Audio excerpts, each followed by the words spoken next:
Ralf Little, welcome to Wimbledon. You're here today with your mum. How are you enjoying the experience? Wimbledon today has been great.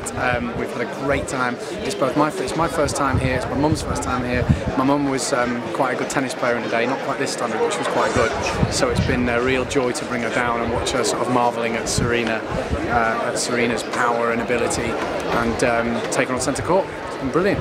You went to the Barclays ATP finals in November. How does this experience compare to the O2? I did. I was at the ATP finals at the O2, and it was absolutely brilliant. And it's funny. It's a very different experience than Wimbledon, and they're the only two times I've ever seen proper tennis, and they are very different. Wimbledon's very, very traditional and very classy and wonderful for that. And then the ATP finals is completely different. It's all kind of music in between games and a lot more show and razzmatazz and everything. It's absolutely fantastic. So yeah, different vibe, but both equally well worth going to. Absolutely loved it. Have you been embracing the Wimbledon experience? Strawberries and cream, Pims? I've had strawberries and cream. I've got Pims here. Yeah, I'm having a great time. I think I'm doing quite a traditional Wimbledon day. I've just had cucumber sandwiches and a cup of tea, and a scone afterwards. So as far as tradition goes, I think I'm upholding my end of the bargain. You mentioned your mum was a good player. Do you play as well? No, I was never a tennis player. I've played most other things, but never tennis, because my mum being my mum, she's just slightly eccentric and funny. She said, the thing about tennis is, even if you're good at it, loads of other people play it, so it's very difficult to shine, so we'll get you doing something else. I think I played badminton more, so I don't really know what to say about that.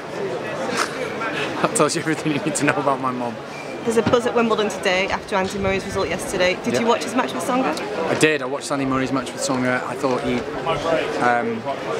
did incredibly well. I think he's improved every year, Andy Murray, and it's a big ask to beat Federer. It's a big ask to beat Federer at Wimbledon. Whether he can do it or not, I don't know. It'd be amazing if he did.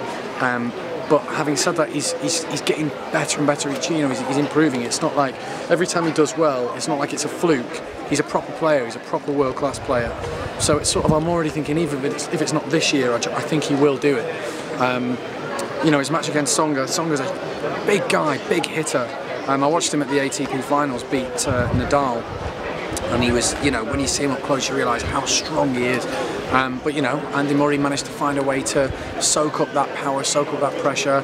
I just think he just looks like a world-class player. So who knows? I don't know if he can do it tomorrow. I really hope he can. No, I'm going to be patriotic. I think he'll win tomorrow.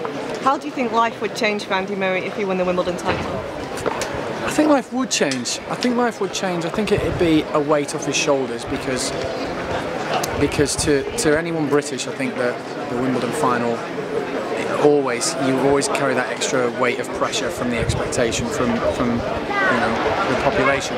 So I think if that weight off his shoulders could be lifted, I think that he probably, funnily enough, would make him a better player because he wouldn't feel the pressure of expectation all the time. But having said that, he's already a world-class player. He's already doing what he loves doing and doing it to a very high level. So I mean, yeah, it's going all right for him, I'd say. Where will you be watching the final tomorrow? I will be watching the final either at home or in a pub because lovely Lucy Flory, who works for the ATP tennis finals, who works for ATP tennis, couldn't manage to get me a ticket for the women's finals today. And I said, oh listen, I don't suppose there's a chance of a men's finals tomorrow. And she said, no, I'm sorry, we're absolutely fully booked up. Then 3 Man United players ask her for a ticket. Oh yeah, she can sort them out. So she's basically given me the massive elbow and got the United boys in. I can't really complain though. It's Rio Ferdinand, Nemanja Vidic and Michael Carrick. Fair play. I'd give them my ticket.